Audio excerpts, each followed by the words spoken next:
ഈശോമിശിഹായിൽ ഏറ്റവും സ്നേഹിക്കപ്പെടുന്നവരെ, ഈ കാലഘട്ടത്തിൽ തിന്മയുടെ അതിശക്തമായ ആക്രമണം ദൈവജനത്തിന്റെ മേലുണ്ടാകുമ്പോൾ പരിശുദ്ധാത്മാവിനെ കൂട്ടുപിടിച്ച് ജീവിക്കുന്ന ഒരു വ്യക്തിയെപ്പോലും തിന്മ തൊടുകയില്ല. എന്നാൽ പരിശുദ്ധാത്മാവിന്റെ സ്വരം ശ്രവിച്ച് ജീവിക്കുവാൻ അനേകർക്ക് സാധിക്കുന്നില്ല. പരിശുദ്ധാത്മാവിന്റെ സ്വരം ശ്രവിച്ച് ജീവിച്ചാൽ ദൈവിക സാന്നിധ്യവും ദൈവിക സംരക്ഷണവും എപ്പോഴും നമ്മുടെ കൂടെ ഉണ്ടായിരിക്കും. യേശയ്യാ പ്രവാചകന്റെ പുസ്തകം 30-ാം അധ്യായം 21-ാം വാക്യം: നീ വലത്തോട്ടോ ഇടത്തോട്ടോ തിരിയുമ്പോൾ നിന്റെ കാതുകൾ പിന്നിൽ നിന്ന് ഒരു സ്വരം ശ്രവിക്കും, ഇതാണ് വഴി, ഇതിലേ പോവുക. എന്റെ ജീവിതത്തിലേക്ക് തിരിഞ്ഞു നോക്കുമ്പോൾ ഞാൻ ആദ്യമായിട്ട് ഒരു മരിയൻ ധ്യാനം കൂടിയതിനു ശേഷം വീട്ടിൽ വന്നു ചെറിയൊരു പ്രാർത്ഥനയൊക്കെയായിട്ട് മുമ്പോട്ട് പോകുമ്പോൾ, ഞാൻ വീട്ടിലായിരിക്കുമ്പോൾ എന്തിനേലും ഓരോ സാധനങ്ങളൊക്കെ എടുത്തു കഴിഞ്ഞാൽ ആ എടുത്തെടുത്ത് കൊണ്ടായി ഞാനത് വെക്കാറില്ല. അമ്മ എപ്പോഴും ഇങ്ങനെ പറയും, എടുത്തെടുത്ത് കൊണ്ടേ എടുത്ത സാധനം എടുത്തെടുത്ത് തന്നെ വെക്കണമെന്നൊക്കെ പറയും. പക്ഷെ ഞാനത് അനുസരിക്കാറില്ല.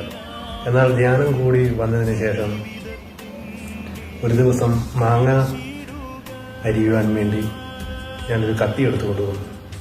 ഈ കത്തി എടുത്തുകൊണ്ട് വന്ന് മാങ്ങ അരിഞ്ഞതിന് ശേഷം ആ കത്തി ആ ടേബിളിൽ തന്നെ വെച്ചിട്ട് പോയപ്പോൾ എൻ്റെ ഉള്ളിൽ നിന്ന് ആരോ എന്നോട് പറയുന്നതുകൊണ്ട് തോന്നി, ആ കത്തി എടുത്തുകൊണ്ട് എടുത്തെടുത്ത് തന്നെ വെക്കാമെന്ന് പറഞ്ഞു. പക്ഷെ എന്നിട്ട് ഞാൻ മുൻപോട്ട് പോകാൻ തുടങ്ങിയപ്പോൾ വീണ്ടും എന്നോട് പറഞ്ഞു, ആ കത്തി എടുത്തെടുത്ത് കൊണ്ടുപോയി വെക്കുക. ഞാനപ്പോൾ ആ കത്തി എടുത്ത് തിരിച്ച് യഥാസ്ഥാനത്ത് കൊണ്ടുപോയി വെച്ചു. അതിനുശേഷം ടൗണിലേക്ക് പോകാൻ വേണ്ടി ഇറങ്ങിയപ്പോൾ ഹെൽമറ്റ് എടുക്കാതെയാണ് ഞാനന്ന് പോയത്. പക്ഷെ വീണ്ടും എന്നോട് പറഞ്ഞു, ഹെൽമറ്റ് എടുത്ത് കൊണ്ടുപോകുക. ഈ ഹെൽമറ്റ് എടുത്തുകൊണ്ട് പോവുക എന്ന് പറഞ്ഞപ്പോൾ ഞാനത് അനുസരിച്ച് ഞാൻ മുൻപോട്ട് പോയി. അങ്ങനെ ചെറിയ ചെറിയ കാര്യങ്ങൾ എന്നോട് പറയുമ്പോഴെല്ലാം ഞാനത് അനുസരിക്കാൻ തുടങ്ങി. ഒരിക്കൽ ഞാൻ നിത്യാരാധന ചാപ്പലിൽ പോയിരുന്ന് പ്രാർത്ഥിച്ചുകൊണ്ടിരിക്കുമ്പോൾ ഒരു സഹോദരി ഈശോയുടെ ദിവ്യകാരുണ്യത്തോട് ചേർന്ന് നിന്നിരുന്ന നിലകുലച്ച് കരഞ്ഞുകൊണ്ടിരിക്കുകയായിരുന്നു. എനിക്കിത് പുറകിൽ നിന്ന് കഴിഞ്ഞപ്പോൾ എനിക്ക് വളരെ അസ്വസ്ഥത, ഒരു വിഷമം തോന്നി. എന്നിട്ട് ഞാനിങ്ങനെ എൻ്റെ ഉള്ളിലിരുന്ന് പറഞ്ഞു, ഈ സഹോദരി എന്തുമാത്രം ഇങ്ങനെ കരഞ്ഞുകൊണ്ടിരിക്കുന്നത്. അപ്പോൾ വീണ്ടും എൻ്റെ ഉള്ളിൽ നിന്ന് ഒരു സ്വരം ഞാൻ കേട്ടു. ആ സഹോദരിയുടെ അനിയത്തി രോഗിയായിട്ട് കിടക്കുകയാണ്. ആ അനിയത്തിക്ക് വേണ്ടിയാണ് ഈ സഹോദരി ഇവിടെ നിന്ന് കരഞ്ഞ് പ്രാർത്ഥിക്കുന്നത്. നീ ചെന്ന് പറ, ഈശോ സുഖപ്പെടുത്തും എന്ന് പറയാനും പറഞ്ഞു. പക്ഷെ എന്നാലും എനിക്ക് പറയാൻ മടിയായതുകൊണ്ട് ഞാൻ പറയാതിരുന്നപ്പോൾ എൻ്റെ ഉള്ളിൽ നിന്ന് വീണ്ടും ഒരു സ്വരം ഞാൻ കേട്ടു. ഇംഗ്ലണ്ടിലുള്ള ഒരു ഹോസ്പിറ്റലിൽ വെന്റിലേറ്ററിലാണ് ഈ സഹോദരി കഴിയുന്നത്. നീ പോയി പറയുവാൻ പറഞ്ഞു.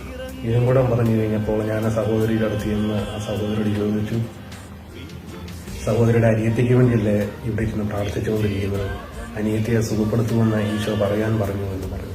ഇത് കേട്ടപ്പോൾ ആ സഹോദരി ചാടി എഴുന്നിട്ട് സന്തോഷത്തോടെ ചോദിച്ചു, സത്യമായിട്ടും പറഞ്ഞതാണോ എന്ന് ചോദിച്ചു. ഞാൻ പറഞ്ഞു, സത്യമായിട്ടും പറഞ്ഞതാണ്.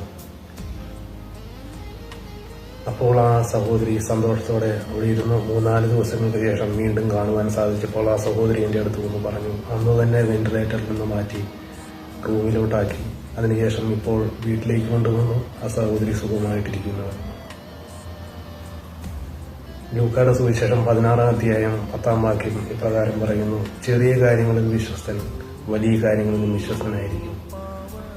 ചെറിയ കാര്യങ്ങളിൽ അവിശ്വസ്തൻ വലിയ കാര്യങ്ങളിലും അവിശ്വസ്തനായിരിക്കും. ഈശോയിൽ ഏറ്റവും സ്നേഹിക്കപ്പെടുന്നവരെ, പരിശുദ്ധാത്മാവ് നമുക്ക് തരുന്ന ചെറിയ ചെറിയ ബോധ്യങ്ങൾ, അല്ലെങ്കിൽ ചെറിയ ചെറിയ കാര്യങ്ങൾ നമ്മളോട് ചെയ്യുവാൻ പറയുമ്പോഴെല്ലാം നമ്മളതനുസരിച്ച് നമ്മൾ മുൻപോട്ട് പോയിക്കൊണ്ടിരിക്കുമ്പോൾ പരിശുദ്ധാത്മാവിന്റെ അസാധാരണമായ പ്രവൃത്തികൾ നമ്മുടെ ജീവിതത്തിൽ കാണുവാൻ സാധിക്കും. ഈ കാലഘട്ടം തിന്മ അതിശക്തമായിട്ട് ദൈവജനത്തെ എടുത്ത് ഉപയോഗിക്കുമ്പോൾ ആ ദൈവജനത്തെ തിന്മയിൽ നിന്ന് വിടുവിക്കുവാൻ വേണ്ടി അനേകം ദൈവമക്കളെ പരിശുദ്ധാത്മാവിന്റെ അഭിഷേകത്താൽ ഉണർത്തിക്കൊണ്ടിരിക്കുന്ന ഈ കാലഘട്ടത്തിൽ എല്ലാവരും ആത്മാവിന്റെ അഭിഷേകത്തിൽ നിറഞ്ഞുകൊണ്ട് സാത്താനെതിരെ പടപൊരുതുവാൻ പരിശുദ്ധാത്മാവിന്റെ കൃപാവരങ്ങളാൽ നിറയപ്പെട്ടുകൊണ്ട് പരിശുദ്ധാത്മാവിന്റെ സ്വരം ശ്രവിച്ച് എല്ലാം ദൈവമക്കളും നിറയപ്പെടുന്നതിന് വേണ്ടി ഞാൻ പ്രാർത്ഥിക്കുന്നു. പരിശുദ്ധാത്മാവിന്റെ കൃപയും അഭിഷേകവും എല്ലാ മക്കളിലും ഈ വീഡിയോ കണ്ടുകൊണ്ടിരിക്കുന്ന എല്ലാ മക്കളിലും ഉണ്ടാകട്ടെ എന്ന് പ്രാർത്ഥിക്കുന്നു. ഈശോ എല്ലാവരെയും സമൃദ്ധമായിട്ട് അനുഗ്രഹിക്കട്ടെ. ഹല്ലേലൂയ. Praise the Lord.